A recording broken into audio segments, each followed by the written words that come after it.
Well, good morning. Good morning, good people. This is the Reverend Jason Van Borsum with St. Mark the Evangelist Anglican Church in Waxahachie, Texas. I wanted to take a few minutes on this overcast morning. We're grateful for the break in the heat, finally, at long last, to offer a short reflection on one of the great Christians of the past, the mystic and all-around superwoman in many ways, Hildegard of Bingen. In German, Hildegard von Bingen. The church remembers her this day, September 17th. She died on this day in the year 1179. Well, where do we begin when discussing Hildegard of Bingen?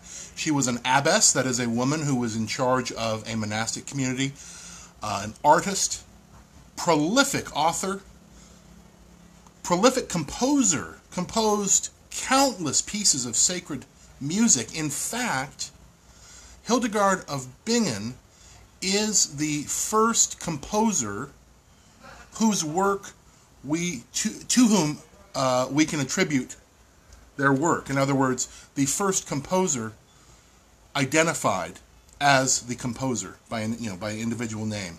She was a great mystic, had great spiritual insights. She was a teacher, spiritual director. She was a pharmacist, a poet, preacher, theologian. I mean, where to begin in describing this remarkable woman? Born on September 16th in 1098, she died on this day, the 17th of September, in 1179. She was born into a noble family. She was the 10th of 10 children, and she was given, if you will, to the church. In the Middle Ages, noble families, if they had 10 children, believed that the 10th child was perfect, and therefore that child was often sent to live a religious life in the service of the church and the broader community. She wrote over 300 letters to people who sought her advice. She composed short works on medicine, physiology, and she was no stranger to controversy. Although a woman and not ordained, therefore, obviously, she was not afraid to speak truth to power. She had no qualms about telling the Holy Roman Emperor when he was going off the rails.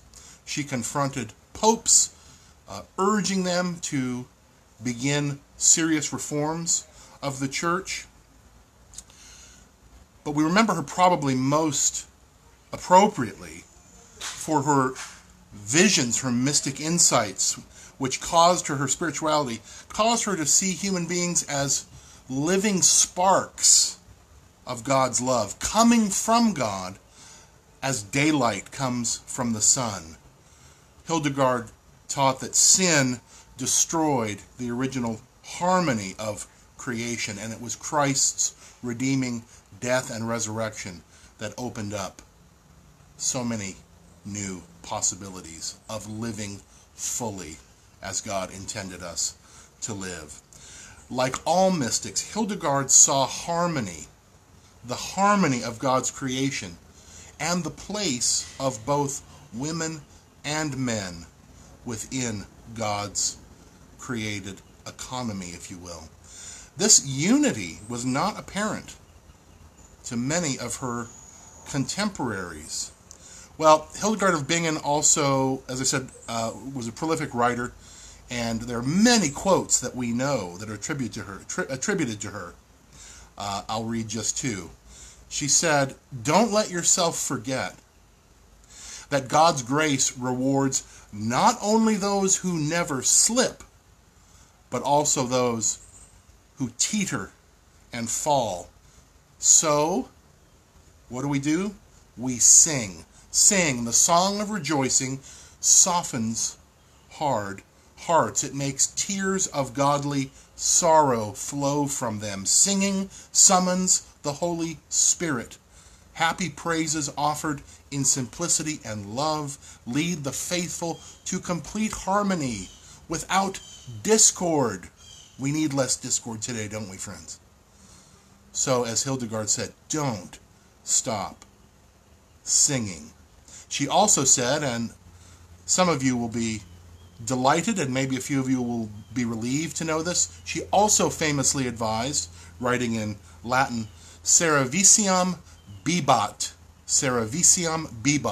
which means drink beer. Good advice.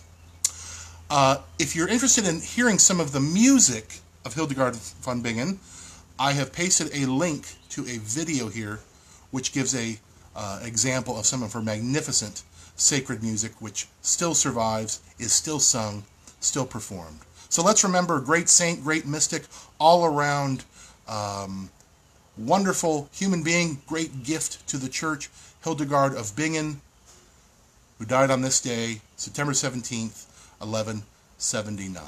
God's peace. God bless you today.